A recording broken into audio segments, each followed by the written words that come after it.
In this video, I'm going to cover 4 tips you can use to improve your gameplay. These are all beginner-friendly, but even veteran players can use these reminders to get an edge. The first tip I want to cover is main phase discipline. And what I mean by this is that you don't have to make all of your plays in your first main.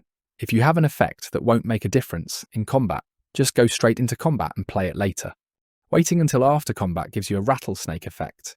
You've got all of your mana open and cards in your hand.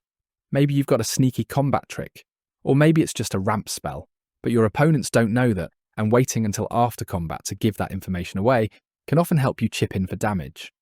The second tip is similar in theory. Wait until the last possible moment to act. This typically means playing your instant speed spells in the end step, right before your turn begins. If you have a creature with flash and you don't need it for your turn, then there's really no reason to cast it at sorcery speed, and potentially have it get swept up in a board wipe or sorcery speed removal on someone else's turn. You can hold it up as a surprise blocker, or just flash it in right before your turn so it won't have summoning sickness when your turn begins. The bottom line is that flash is a super valuable keyword on creatures, so make sure you're getting the most out of it. Don't play at sorcery speed unless you have to. And setting creatures aside, there's usually not a reason to play instant speed removal at sorcery speed during your turn. Sure, if you need a blocker removed, then go ahead and get rid of it. But if you can wait until the last moment before your turn begins, then you get to act with the most information. Maybe someone else will remove a threat at sorcery speed on their turn, or maybe someone will just board wipe. In either case, you've just saved yourself a removal spell for later by waiting to see what the other players are up to. Playing at instant speed is very powerful. Take full advantage of being last to act and always keep your opponents guessing.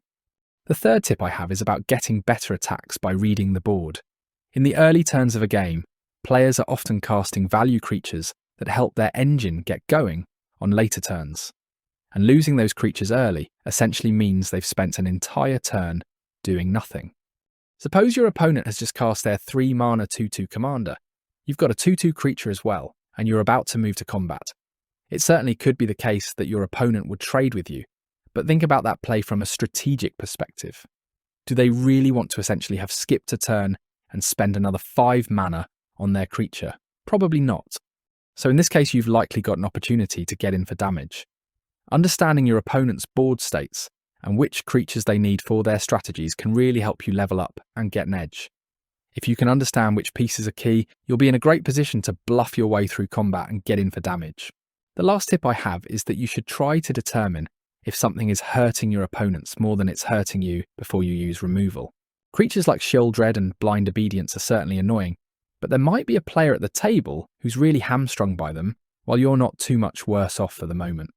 If someone's drawing a lot of cards or playing an artifact-focused deck, it might be worth allowing them to stick around until you really need them gone.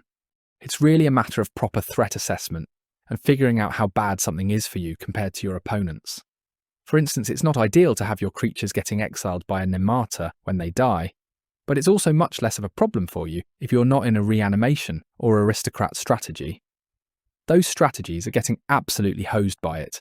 If you're just playing stompy creatures with limited options to get them back when they're dead, then you're much better off letting it stay in play. That's going to do it for today.